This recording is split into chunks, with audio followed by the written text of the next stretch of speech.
मित्र, आज हम श्रीमद् भागवत गीता की इस पवित्र यात्रा में अध्याय 1 श्लोक 10 लेते हैं। हम उसी कुरुक्षेत्र में हैं।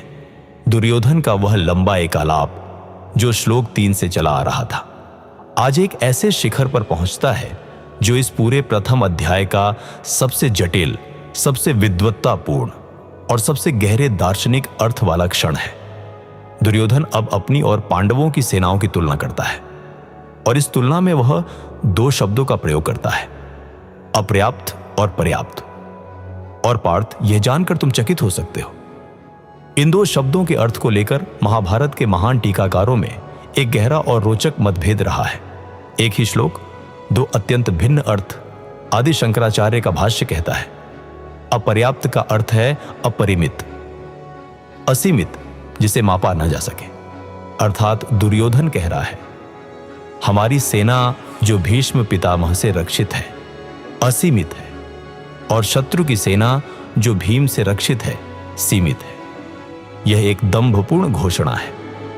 दूसरी ओर लोकमान्य बाल गंगाधर तिलक और श्री अरविंद घोष का मत है, अपर्याप्त का अर्थ है अपर्याप्त, अपूर्ण, अपुष्ट, जो पर्याप्त न हो। अर्थात दुर्योधन कह रहा है, हमारी सेना भीष्म के होते हुए भी अपर्याप्त है और शत्रु की सेना भीम के होते हुए भी पर्याप्त है। यह उसके गहरे और अंतर्निहित भय की अंतिम स्वीकृति है। दोनों व्याख्याएं प्रामाणिक हैं, दोनों अपने अपने स्थान पर सत्य हैं, और आज हम दोनों को मिलाकर इस श्लोक का वह गहरा सत्य निकालेंगे जो आज के मनुष्य के जीवन में सर्वाधिक प्रासंगिक है। और इस पूरे श्लोक के केंद्र में 2 महान व्यक्तित्व हैं, भीष्म पितामह और भीम। इनकी परस्पर तुलना और इनके जीवन से मिलने वाले पाठ आज के एपिसोड का मूल है।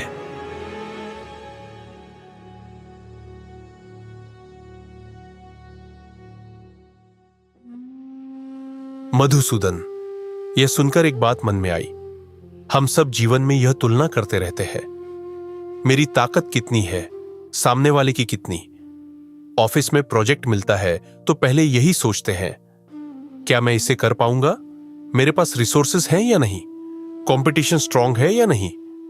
यह मापतोल, यह अपनी और दूसरे की शक्ति की गणना, यह होती ही रहती है। और मधुसूदन, एक और बात, भीष्म पितामह का नाम सुनकर मन में बहुत श्रद्धा आती है। वे इस पूरे महाभारत में शायद सबसे बड़े और सबसे त्रासद पात्र है। उन्होंने जो त्याग किया वह अकल्पनीय है, और फिर भी वे अंत तक दुर्योधन की अनुचित सेना के सेनापति रहे। गोविंद, यह प्रश्न मुझे सालता है, भीष्म जैसे धर्मनिष्ठ और महान व्यक्ति भी गलत पक्ष में कैसे बंध जाते हैं, और हम अपने जीवन में ऐसे बंधनों को कैसे पहचाने और उनसे कैसे मुक्त हों। पार्थ, तुमने आज उस प्रश्न को छुआ जो इस पूरे महाभारत का सबसे करुण और सबसे गहरा प्रश्न है। भीष्म पितामह, देवव्रत, वे इस महाकाव्य के सबसे महान और सबसे दुखद पात्र हैं। उनकी कथा यह केवल एक ऐतिहासिक कथा नहीं, यह उस प्रत्येक मनुष्य की कथा है जिसने किसी के प्रति अपनी निष्ठा में अपनी आत्मा को बंधन में डाल लिया। सुनो, देवव्रत के भीष्म बनने की वह अविस्मरणीय कथा बहुत वर्षों पहले की बात है। हस्तिनापुर के राजा शांतनु, जो अर्जुन के पूर्वज थे, एक दिन यमुना के तट पर भ्रमण कर रहे थे और वहां उन्होंने एक अत्यंत सुंदर कन्या को देखा, सत्यवती, जो नाविक राजा दाशराज की पुत्री थी। शांतनु उनसे विवाह करना चाहते थे। उन्होंने दाशराज के पास जाकर प्रस्ताव रखा। दाशराज ने एक शर्त रखी, मेरी पुत्री का पुत्र ही हस्तिनापुर का राजा बनेगा। परंतु शांतनु का ज्येष्ठ पुत्र पहले से था, देवव्रत, और वह युवक इतना गुणी, इतना वीर, इतना धर्मनिष्ठ था कि उसे राज्य से वंचित करना शांतनु के लिए असंभव था। शांतनु वापस लौट आए, परंतु उनके मन में सत्यवती के प्रति मोह था। वे उदास रहने लगे। देवव्रत ने पिता की उदासी देखी, पूछताछ की, और जब सारा वृत्तांत जाना तो उस युवक ने वह कदम उठाया जो इतिहास में अद्वितीय है। देवव्रत स्वयं दाशराज के पास गए और उन्होंने घोषणा की, मैं राज्य का त्याग करता हूं, सत्यवती का पुत्र ही राजा होगा। दाशराज ने तब एक और शर्त रखी, परंतु यदि तुम्हारे पुत्र हुए और उन्होंने राज्य मांगा तो? देवव्रत ने तत्काल उत्तर दिया, तब मैं आजीवन विवाह नहीं करूंगा, मेरा कोई पुत्र नहीं होगा।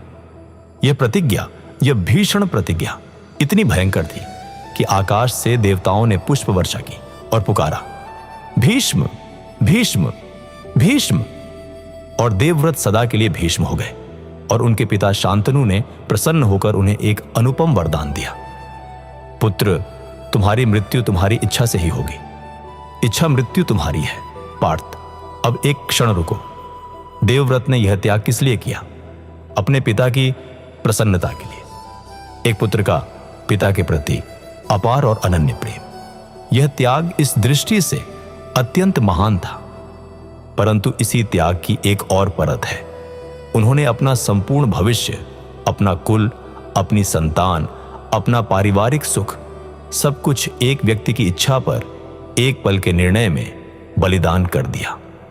और उस त्याग का बोझ उन्होंने जीवन भर उठाया, क्योंकि उस प्रतिज्ञा के बाद जो हुआ, शांतनु और सत्यवती के पुत्र हुए, चित्रांगद और विचित्रवीर्य, दोनों राजा बने, दोनों अल्पायु में ही चले गए। और भीष्म ने अपनी प्रतिज्ञा के कारण राज्य नहीं लिया, भले ही वे सर्वश्रेष्ठ योग्य थे। फिर विचित्रवीर्य के पुत्र हुए, धृतराष्ट्र और पांडु। धृतराष्ट्र राजा बने, उनके पुत्र हुए कौरव, दुर्योधन आदि। और भीष्म, वह महान, वह धर्मनिष्ठ, वह अजेय पितामह, उस प्रतिज्ञा के कारण, उस पारिवारिक निष्ठा के कारण आजीवन हस्तिनापुर के सेवक बने रहे, चाहे वहां धर्म हो या अधर्म। और यही उनकी त्रासदी थी। पार्थ, उनकी प्रतिज्ञा जो प्रेम से जन्मी थी, एक ऐसा बंधन बन गई जिसने उन्हें अंत तक उस सिंहासन की, उस कुल की, उस परंपरा की सेवा में बांधे रखा, चाहे वह कुल धर्म से दूर चला जाए। वे स्वयं जानते थे दुर्योधन का पक्ष अधर्म का पक्ष है। उन्होंने स्वयं कहा था, मैं कौरव पक्ष में हूं क्योंकि मैंने उनका नमक खाया है, परंतु मेरी शुभकामनाएं पांडवों के साथ हैं। यह वाक्य, मैं तुम्हारे विरुद्ध लड़ूंगा परंतु चाहता तुम्हारी विजय हूं, यही भीष्म की त्रासदी का सार है। और यही भीष्माभिरक्षितम, भीष्म से रक्षित का वह गहरा अर्थ है जो दुर्योधन भी पूरी तरह समझ नहीं पाया। प्रथम अध्याय, दशम श्लोक। दुर्योधन उवाच, अपर्याप्तम तदस्माकं बलम भीष्माभिरक्षितम, पर्याप्तम त्विदमेतेषां बलम भीमाभिरक्षितम। अर्थात दुर्योधन बोला, भीष्म पितामह द्वारा रक्षित हमारा बल अपर्याप्त अथवा असीमित है, और भीम द्वारा रक्षित उनका, पांडवों का बल पर्याप्त अथवा सीमित है। टीकाकार भेद। शंकराचार्य, हमारा बल असीमित, उनका सीमित। तिलक अरविंद, हमारा बल अपर्याप्त, उनका पर्याप्त। धनंजय, यह दशम श्लोक श्रीमद्भागवत गीता के प्रथम अध्याय का सबसे विद्वत्तापूर्ण और सबसे दार्शनिक रूप से समृद्ध श्लोक है। और इसकी समृद्धि केवल इसके शब्दों में नहीं, इसके उस मतभेद में है जो सहस्रों वर्षों से महान विचारकों के मध्य चला आ रहा है। परंतु आज हम इस मतभेद को एक समस्या नहीं, एक उपहार मानेंगे, क्योंकि यह मतभेद हमें यह सिखाता है एक ही परिस्थिति को दो अलग अलग मन कैसे अलग अलग देखते हैं। प्रथम बीज, अपर्याप्तम और पर्याप्तम, एक शब्द, दो सत्य। यदि शंकराचार्य का मत माना जाए तो दुर्योधन कह रहा है, हमारी सेना असीमित है और उनकी सीमित। यह वह दुर्योधन है जो अपने भय से ऊपर उठकर दंभ के साथ एक कृत्रिम आत्मविश्वास का वस्त्र पहन रहा है। वह अपने गुरु को और अपने आप को यह बताने का प्रयत्न कर रहा है कि हम शक्तिशाली हैं। और यदि तिलक और अरविंद का मत माना जाए तो दुर्योधन कह रहा है, हमारी सेना अपर्याप्त है और उनकी पर्याप्त। यह वह दुर्योधन है जो अपने एकालाप के अंत में अपनी सारी वीर गाथाओं के बाद एक पल के लिए अपने सच्चे मन की गहराई में उतरता है, और वहां जो सत्य है वह भय है।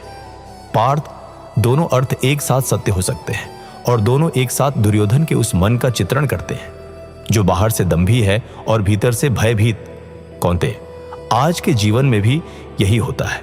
जब कोई बहुत जोर से कहता है, हम बहुत शक्तिशाली हैं, हमें कोई हरा नहीं सकता, हम असीमित हैं, तो उसकी उस आवाज के नीचे ध्यान से सुनो। प्रायः वहां एक भीतरी आवाज भी होती है जो कहती है, परंतु क्या हम वास्तव में पर्याप्त हैं? और जो व्यक्ति उस भीतरी आवाज को सुनता है, स्वीकार करता है और उसके साथ काम करता है, वह वास्तविक शक्ति की ओर बढ़ता है। और जो उसे दबाकर केवल बाहरी घोषणाएं करता रहता है, वह दुर्योधन की राह पर है। द्वितीय बीज, भीष्माभिरक्षितम। रक्षक जो रक्षा करना नहीं चाहता, भीष्माभिरक्षितम, भीष्म द्वारा रक्षित। यह वाक्यांश सुनने में बहुत आश्वस्त करने वाला लगता है, परंतु इसकी गहराई में एक अत्यंत मार्मिक और विडंबनापूर्ण सत्य छुपा है। भीष्म पितामह भी कौरव सेना के प्रथम सेनापति थे। वे अजेय थे, उन्हें इच्छा मृत्यु का वरदान था, परंतु उनका हृदय, उनकी आत्मा पांडवों के साथ थी। और इससे भी गहरी बात भीष्म ने स्वयं युधिष्ठिर से कहा था युद्ध आरंभ होने से पहले, पुत्र, मुझे पता है तुम धर्म के पक्ष में हो, परंतु मैं दुर्योधन के पक्ष में लड़ूंगा, क्योंकि मेरी प्रतिज्ञा मुझे बांधती है। तुम युद्ध भूमि में आओ और मुझसे पूछो मुझे कैसे परास्त किया जाए। और युधिष्ठिर ने वही किया। पार्थ, भीष्माभिरक्षितम। यह केवल एक सैन्य तथ्य नहीं था, यह एक विडंबना थी। कौरव सेना का सेनापति मन से पांडवों का हितैषी था और दुर्योधन इस सत्य को जानता था। इसीलिए भीष्माभिरक्षितम कहते समय भी उसके मन में एक अनिश्चितता थी। क्या वह रक्षा पूर्णतः समर्पित रक्षा थी? यही उसके अपर्याप्त की जड़ थी। तृतीय बीज, भीमाभिरक्षितम। वह शक्ति जो धर्म से जन्मती है, भीमाभिरक्षितम, भीम द्वारा रक्षित। भीम पवन पुत्र, जिनकी शक्ति 10 सहस्र हाथियों के समान थी, जो भोजन में एक सामान्य मनुष्य से 10 गुना खाते थे, क्योंकि उनका शरीर उतनी ऊर्जा मांगता था। परंतु भीम की शक्ति केवल शारीरिक नहीं थी, उनकी शक्ति का स्रोत था अखंड और निष्कपट प्रेम। वे द्रौपदी से प्रेम करते थे और उन्होंने प्रतिज्ञा ली थी कि दुर्योधन के उस अपमान का प्रतिशोध लेंगे जो उसने द्रौपदी के साथ किया था। वे युधिष्ठिर से स्नेह करते थे। वे अपने भाइयों के लिए किसी भी सीमा तक जाते थे। यह भावनात्मक शक्ति, यह प्रेम से उत्पन्न बल, यही भीमाभिरक्षितम का वास्तविक अर्थ था। और दुर्योधन के मन में, चाहे वह मानना न चाहता हो, यह स्वीकृति थी कि यह शक्ति, इस प्रेम से उत्पन्न बल पर्याप्त से अधिक है। चतुर्थ बीज, 2 नामों का संयोग, भीष्म और भीम, 2 भ में 2 दर्शन पार्थ। यह अत्यंत रोचक और अत्यंत सार्थक है।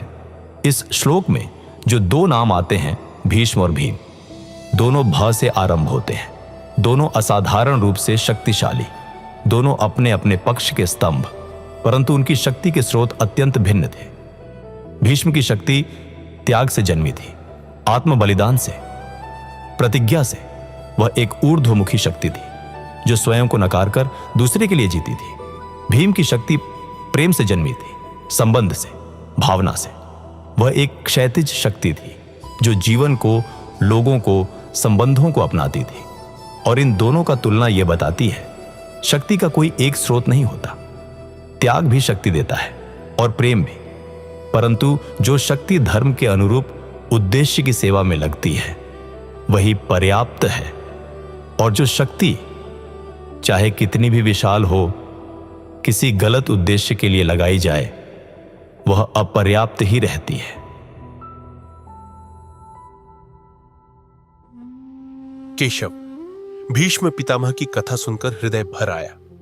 उन्होंने पिता के प्रेम में जो त्याग किया वह अकल्पनीय था, परंतु वही त्याग उनके लिए एक जीवन भर का बंधन बन गया। मधुसूदन, तो क्या कभी कभी हमारे महान त्याग ही हमारी सबसे बड़ी सीमाएं बन जाते हैं? और यदि कोई ऐसे बंधन में हो जो प्रेम से उत्पन्न हुआ हो, परंतु अब उसे गलत दिशा में खींच रहा हो, तो वह क्या करे? पार्थ, यह प्रश्न भीष्म पितामह के जीवन का सार प्रश्न है।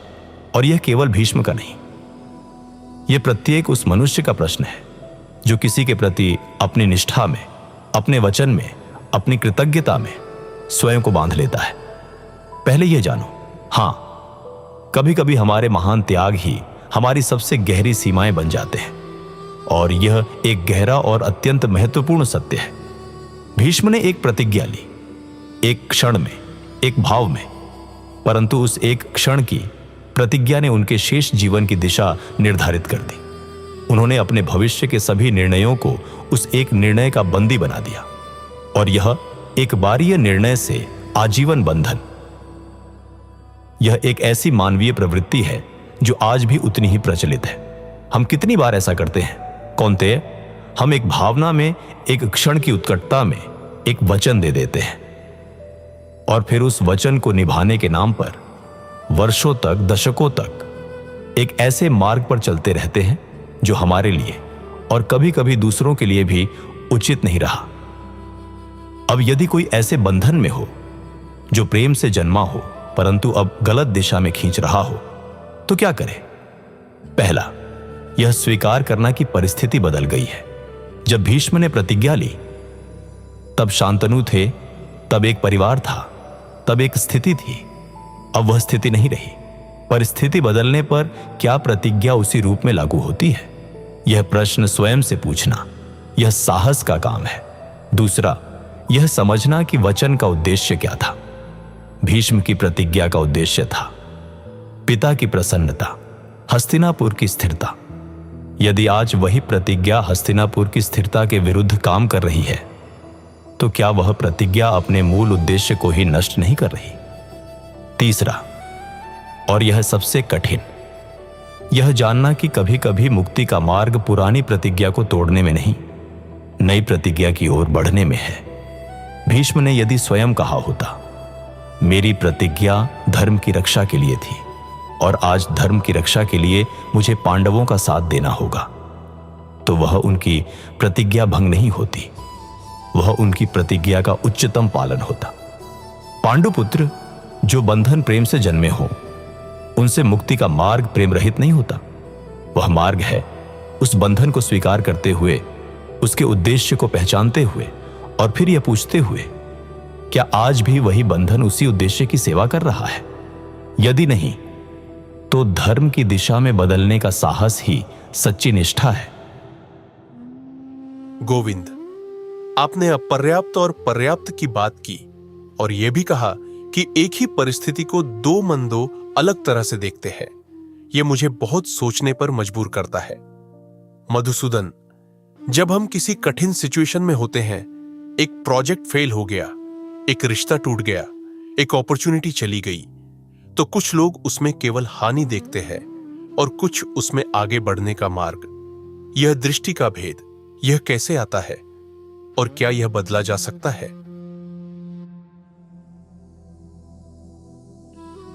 धनंजय, यह प्रश्न अपर्याप्त और पर्याप्त देखने की दृष्टि का प्रश्न, यही इस श्लोक के व्याख्या विवाद का आधुनिक और व्यावहारिक उत्तर है। और सत्य यह है, हां, यह दृष्टि बदली जा सकती है, परंतु इसके लिए पहले यह समझना होगा कि यह दृष्टि बनती कैसे है। हमारी दृष्टि अर्थात हम किसी परिस्थिति को कैसे देखते हैं, यह तीन तत्वों से मिलकर बनती है। पहला, हमारे संस्कार, वे अनुभव जो हमने अपने जीवन में पाए हैं। यदि बचपन से हमने यह सुना और देखा है कि विफलता अपमान है, असफलता अंत है, तो हमारी दृष्टि स्वाभाविक रूप से अपर्याप्त देखने वाली हो जाती है। और यदि हमने देखा और सीखा है कि विफलता एक शिक्षक है, तो दृष्टि पर्याप्त देखने वाली होती है। दुर्योधन के संस्कार कौन से थे? भय के, अपर्याप्तता के। पांडव मुझसे श्रेष्ठ हैं, यह भाव बचपन से उसके मन में था, और इसीलिए चाहे उसकी सेना कितनी भी बड़ी हो, वह अपर्याप्त ही महसूस करता था। दूसरा, हमारी वर्तमान मनस्थिति, जब हम भयभीत होते हैं तो सब कुछ अपर्याप्त दिखता है, जब हम शांत और स्थिर होते हैं तो वही परिस्थिति पर्याप्त दिखती है। यही कारण है कि महत्वपूर्ण निर्णय भावनात्मक उथल पुथल में नहीं लेने चाहिए। तीसरा, हमारा विश्वास कि संसार के मूल में क्या है, अनुग्रह है या शत्रुता। यदि हम मानते हैं कि संसार मूलतः हमारे विरुद्ध है, तो हर परिस्थिति एक खतरा दिखेगी। और यदि हम मानते हैं, जैसा गीता कहती है, कि परमात्मा की व्यवस्था सदैव हमारे विकास की ओर है, तो हर परिस्थिति, चाहे वह कितनी भी कठिन हो, एक अवसर दिखती है। अब इसे बदलने के मार्ग 3 हैं। पहला, प्रश्न बदलो। जब कुछ गलत हो, ये मेरे साथ ही क्यों की जगह पूछो, इससे मैं क्या सीख सकता हूं? यह एक प्रश्न दृष्टि बदलने की पहली और सबसे सरल चाबी है। दूसरा, शरीर को स्थिर करो। जब मन भयभीत हो, शरीर कठोर और सिकुड़ा होता है, गहरी श्वास लो, कुछ क्षण मौन में बैठो। शरीर की स्थिरता मन की दृष्टि को स्वाभाविक रूप से विस्तृत करती है। तीसरा, और यह सबसे स्थायी, परमात्मा पर विश्वास का अभ्यास करो। यह अभ्यास है, एक दिन में नहीं होता, परंतु जब यह स्थापित हो जाता है, तब अपर्याप्त की दृष्टि धीरे धीरे पर्याप्त की दृष्टि में रूपांतरित होती है, क्योंकि तुम जान लेते हो जो है वह पर्याप्त है, जो मिला है वह पर्याप्त है, मैं जो हूं वह पर्याप्त हूं। और यही श्रीमद् भागवत गीता का मूल संदेश है, जो आगे विस्तार से आएगा। जनार्दन, एक अंतिम और बहुत व्यक्तिगत प्रश्न। भीष्म पितामह इतने महान थे और उनके पास इच्छा मृत्यु का वरदान था, अर्थात वे चाहते तो बहुत पहले ही इस बंधन से मुक्त हो सकते थे, पर वे नहीं हुए। उन्होंने कुरुक्षेत्र के युद्ध के बाद भी शरशैया पर लेटकर युधिष्ठिर को राजधर्म और जीवन दर्शन सिखाया। तो क्या यह सिखाना यही उनकी वास्तविक भूमिका थी? और क्या कभी कभी हमारे जीवन के सबसे कठिन बंधन ही हमें हमारे असली उद्देश्य तक पहुंचाते हैं? कौन थे? तुमने आज इस पूरे एपिसोड का सबसे सुंदर और सबसे आलोकित करने वाला प्रश्न पूछा है। हां, यह सत्य है। भीष्म पितामह, वे कुरुक्षेत्र के उस युद्ध के बाद जब वे बाणों की शैया पर लेटे थे, उत्तरायण की प्रतीक्षा में, तब उन्होंने जो किया वह उनके जीवन का सबसे महान कर्म था। युधिष्ठिर उनके पास आए, भग्न, पश्चाताप से पीड़ित, राज्य लेने को अनिच्छुक, और भीष्म ने शरशैया पर प्रत्येक श्वास में पीड़ा के साथ उन्हें राजधर्म, आपद धर्म, मोक्ष धर्म और दान धर्म का वह ज्ञान दिया जो शांति पर्व और अनुशासन पर्व में संकलित है। और तब मैं भी वहां था। मैंने भी युधिष्ठिर से कहा था, जाओ पितामह से पूछो, उनके पास वह ज्ञान है जो मेरे पास भी उस रूप में नहीं है। पार्थ, यह विधाता की वह लीला है जो मनुष्य की बुद्धि से परे है। भीष्म का सारा जीवन, वह प्रतिज्ञा, वह बंधन, वह त्याग, वह कुरुक्षेत्र, यह सब मिलकर उन्हें उस शरशैया तक ले गया। और उस शरशैया पर वे अपने जीवन का सबसे बड़ा और सबसे स्थायी कार्य कर सके। वह ज्ञान जो उन्होंने दिया, वह आज भी सहस्रों वर्षों बाद जीवित है। यदि वे उस बंधन में न पड़ते, यदि वे उस प्रतिज्ञा के कारण उस मार्ग पर न चलते, तो शायद वे उस अनुभव, उस दुख, उस परीक्षा से नहीं गुजरते, और शायद वह ज्ञान उस गहराई से नहीं आता। तो हां, कभी कभी हमारे जीवन के सबसे कठिन बंधन, सबसे कठिन परिस्थितियां, सबसे कठिन संघर्ष, वे हमें हमारे असली उद्देश्य की ओर ले जाते हैं। परंतु इसके लिए एक शर्त है, वह बंधन हमें तोड़े नहीं, वह हमें मांझे। और यह तभी होता है जब हम उस बंधन में रहते हुए भी अपनी आत्मा की शुद्धता को, अपने धर्म की जिज्ञासा को, अपने विवेक को जीवित रखें। भीष्म ने यही किया। उन्होंने कौरव पक्ष में रहते हुए भी अपनी आत्मा को पांडवों के साथ रखा, और इसीलिए अंत में वे शरशैया पर जो कर सके, वह किसी राज्य सिंहासन पर बैठकर नहीं हो सकता था।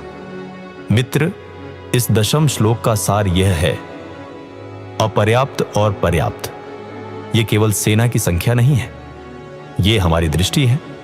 और जो परमात्मा की व्यवस्था पर विश्वास रखता है, जो अपने बंधनों में भी आत्मा की शुद्धता रखता है, वह भीष्माभिरक्षित नहीं, स्वयं परमात्मा से रक्षित होता है, और वह रक्षा असीमित है। मित्र, स्मरण रखो, भीष्म के बंधन ने उन्हें शरशैया तक पहुंचाया, और शरशैया ने उन्हें अमर किया। तुम्हारे जीवन की सबसे कठिन परिस्थिति भी तुम्हें तुम्हारे असली उद्देश्य तक पहुंचाने का मार्ग हो सकती है, यदि आत्मा शुद्ध रहे। आज का ये श्लोक तुम्हारे जीवन में प्रकाश डाले। मेरे प्रिय भक्त ने इस दिव्य ज्ञान को आपके हृदय तक पहुंचाने के लिए बहुत मेहनत की है। अगर यह संवाद तुम्हें अच्छा लगा हो तो वीडियो को लाइक करो, चैनल को सब्सक्राइब करो और बेल आइकन दबा दो। अपने मन में उठने वाले सवाल कमेंट में अवश्य लिखो। अगले एपिसोड में हम अगले श्लोक पर प्रकाश डालेंगे। और हमेशा याद रखना, मैं तुम्हारे साथ हूं।